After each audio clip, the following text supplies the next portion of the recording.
So mga paps, andito nga po tayo ngayon sa may Nia Road dito sa Imus, Cavite, no? At atin nga pong ipapakita sa inyo yung road widening project dito nga po sa Nia Road, no? Sa buong kahabaan na nga po ito ng Nia Road. At para na nga rin po ito sa paghahanda nitong ating bus line, no? Dito nga po sa Imus. So kung mapapansin nyo nga po mga papi, ay yung kanal sa kaliwang banda ay tiyatakpan na nga po yan, ano, para maging kalsada. Though open pa din po yung kanal na yan mga papi sa ilalim, just to let you know. Well, ito, kita nyo, ito mga papi, ngayon ko na nakita to, ito sa kanan, no? Tinapala na rin pala dyan. So going back nga mga paps, no, ito nga po yung magkakaroon ng tansya ko ay 2x2 lanes, no, with provision pa ito sa pedestrian or sa mga bisikleta. Maaari po mangyari yan mga paps, ano, dahil malawak nga po yung proyekto dito. Though meron pa nga po ibang right of way issue na kinakaharap ito, pero konti na lang mga paps. Tulad na nga lang po ng mga entrada na lang sa mga subdivisions, no? Yun na nga lang po yung nakikita ko mga right of way dito.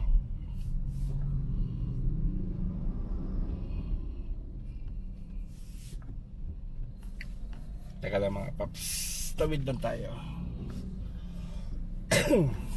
Oops. Sige.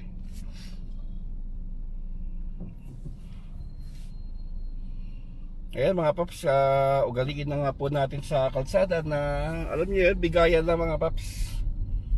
Yung mahalaga dyan para lahat tayo ay makakarating sa ating mga paroroonan. Going back, itong sa bandang kaliwa natin, gagawa na nga lang po tayo ng separate video dyan, ano? Para nga po yan sa palabas ng Imus Boulevard. So ito yung mga sinasabi kong mga kaunting right of way, o katulad nitong kung saan tayo nakatumbok ngayon mga paps. Yan, ang alam ko ay kakain pa yan dito sa gawing kanan, yun. Kung makikita nyo nga po yung gutter, dyan nga po talaga yung original na linya nya, no? Para madilim nga po yung ating camera mga papi. Yan. So yan nga po yung mga isa sa mga example na sinasabi ko ng mga right of way dito. Karamihan nga po ay doon nga lang po sa mga entrada ng subdivisions or yung mga bakod nga po ng mga existing na subdivision, no?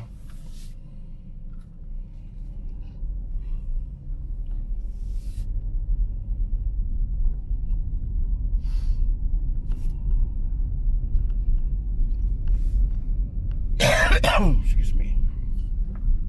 Pasensya nyo na yung ating ubo mga paps dahil hanggang ngayon ay hindi pa rin maigi yung ating pakiramdam, no?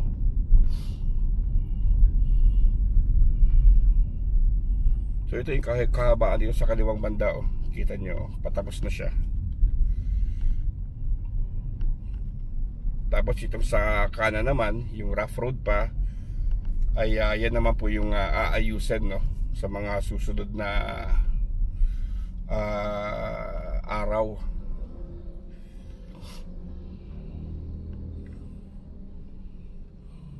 No, nakadaan pa yung ano ba to, karakol.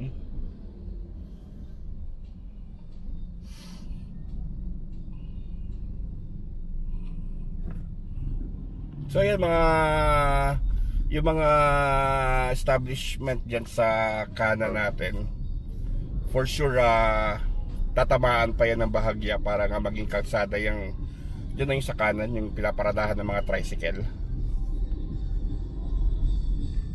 So ito mga paps, so nakatiming pa tayo ng karakol, no?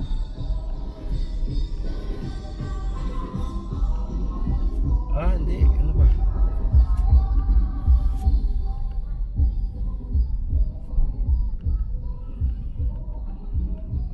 Fiesta pala, oo nga.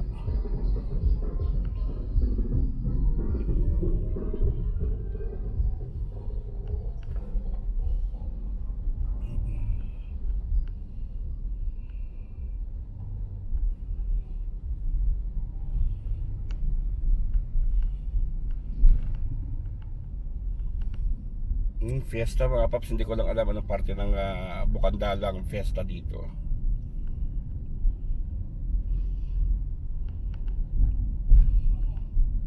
Ito mga paps, ito po, ito going back tayo sa ating proyekto Yan o, yung nasa harapan natin, kung mapapansin niyo nga ay sementado na nga po yung bahagya, no? Except that may nakaharang pa nga dito na parang poste or ano ba yan, bakod just sa bat ng kanan na tsak ay tatamaan din, dahil kung mapapansin nyo kung nasan yung gutter, yun nga po yung linya nitong kalsada, no?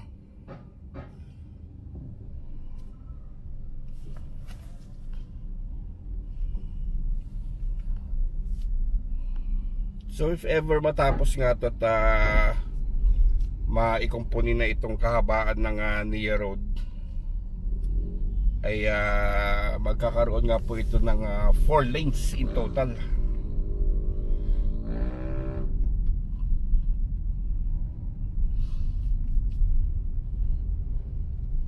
Ayan, nagumagapag na yung sa kanan, no?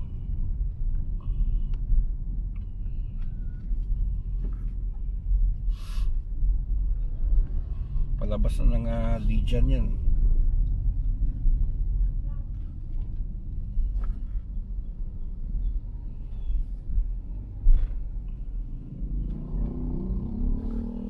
And kung mapapansin nga rin dito, no, dito sa gawing kanan wala masyadong tatamaan na or makaharang na poste na Meralco, no, except sa kaliwang banda.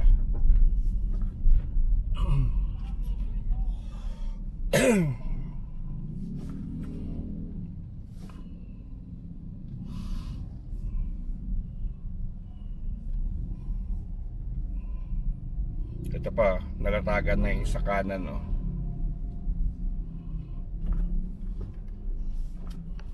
Diba, paunti-unti nang napapatsyahan yung mga dating paradahan ng mga establishments dito sa kanan, na ngayon ay ginawa na nga siya na kalsada.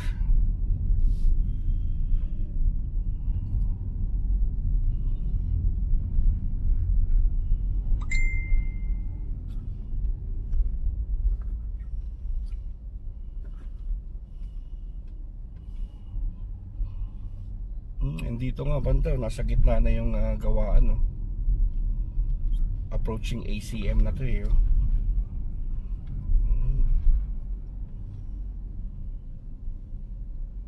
Yan.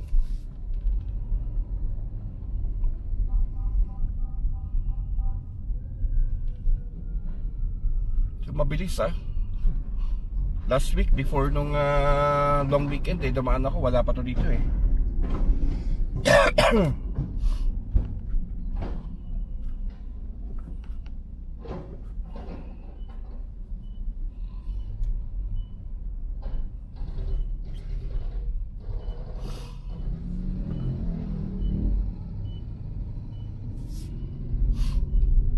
Ito, bago tong gas station na to, itong Caltex. At yan nga, tayo nahinto dito sa mga area kung saan dapat nga ipadiretso yung kalsada, no? So dito, kung makapansin ninyo, ginagawa na nga rin po, binubungkal na nga po yung kalsada sa harapan natin para madire-diretso na nga po itong daanan.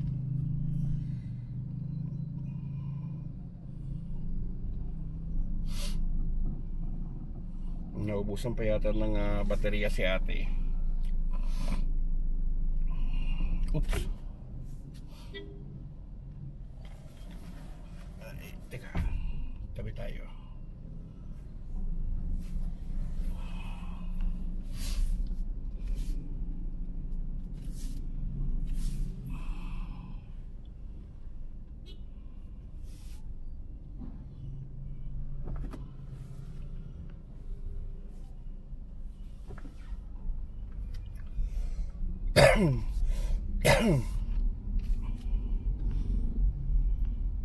Oh, ito sa kinakatayuan natin, nadadaanan na ngayon, no? Papunta na sila sa kabilang side, no?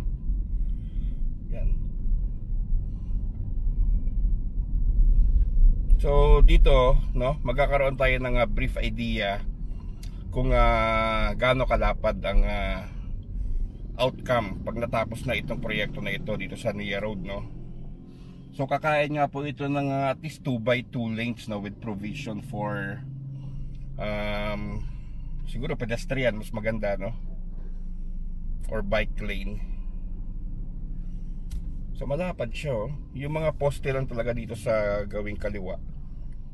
Though may nakapagsabi na sa akin na may coordination na yan sa Meralco, except that matagal nga lang din po talaga kumilos yung Meralco, no? At marami nga po yan dito sa atin sa Cavite, yung mga poste na nakaharang pa. Pero in terms of right of way naman, napansin nyo naman po, konti na lang, no? Mostly tatamaan niya is mga bakod, tsaka yung mga parking area ng mga dating establishments, tsaka yung ito nga, yung mga entrance ng subdivision. Tulad dito yung entrada sa ACM, yan, no, nilatagan na rin yan hanggang makatawid nga po sa subdivision na yan, ano.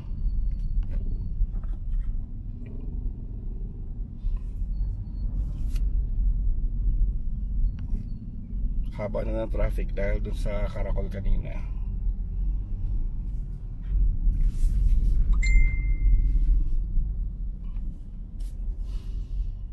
And dito nga pala sa area na ito may malapit na magbukas na SM, no?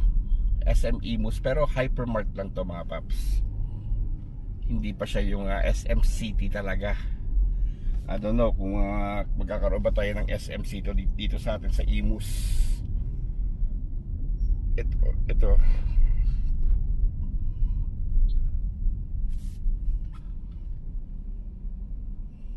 Yan. Hintuan lang natin para makita ninyo.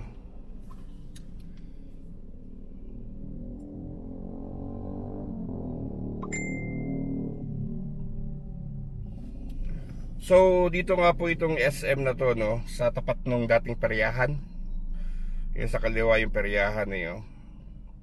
So sa tapat niya itong ginawang, or matatapos na, no, at magbubukas na nga po na SM Hypermart. And from here makikita nga rin po natin kung paano magiging lapad nitong kalsada dito sa Nia Road.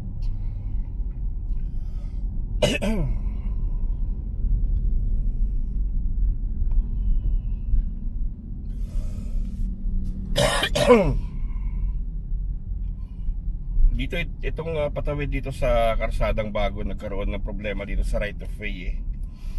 Yan yung may nasa harapan natin, yung may bakod. Yan. Patawid dun sa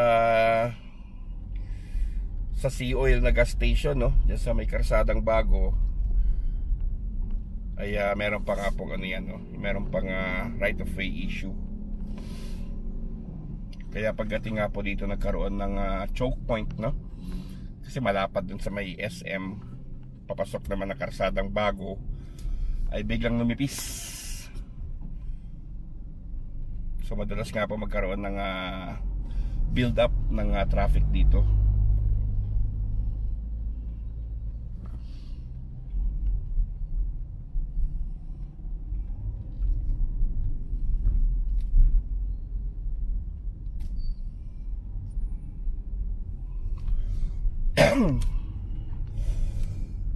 Excuse me mga paps. Yan. So dito bound to Nia Road, no? Yung mga sasakyan na nasa harapan natin, mostly nagkakaroon talaga ng build up dyan dahil nga rin po sa bottleneck issue because of the right of way patawid naman dun sa Alpha Mart sa Nia Road, yung opposite side natin kung saan tayo galing. So ito na, dito na tayo sa Karasadang Bago, no? Sa Tokwahan.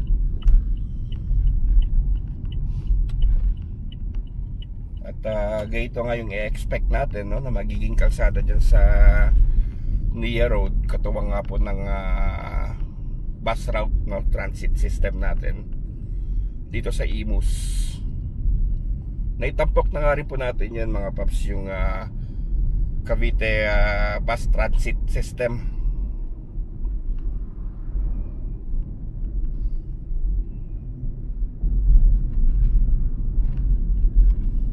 And also sa kanto nga pula nito matatapos na yung Jollibee, pero parting Kawit Cavite na nga yun sa may Antero Soriano. Pero bilis ng gawa nila dun. Wala pa yatang 6 na buwan buo na yung building.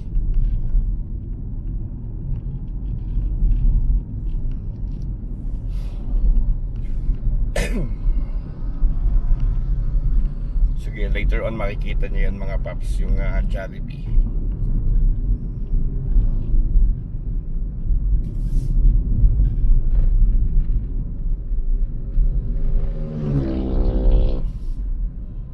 So ayun, pagpasensya nyo na nga po yung ating ubo, no? At medyo hindi pa nga po magandang ating pakiramdam. Ang gusto ko nga lang po mangyari is maipakita sa inyo yung kahabaan na ng Nia Road project. And maybe this week balik tayo ng open canal, no? Ipakita natin sa inyo yung bagong routing or yung route system doon, no? Para nga po dito sa pagbubukas muli ng open canal. Ganun din, check natin yung estado nitong Malagasang open canal flyover. Sisemento na daw mga paps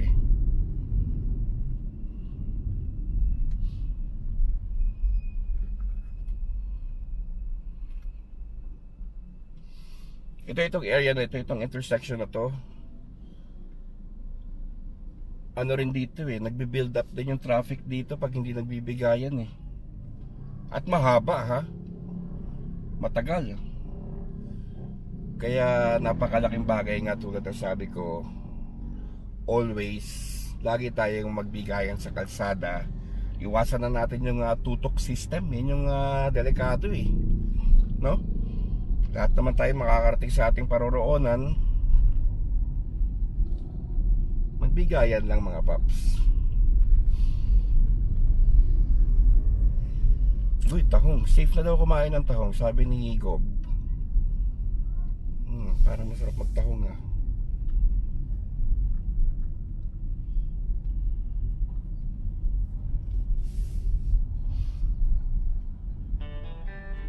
Yan, dito mga paps, ito yung isa sa mga paboritong spot ko dito Minsan nagpapahangin lang dyan. Yan, sa gilid. Nagpapalipad ng drone practice dito kasi malawak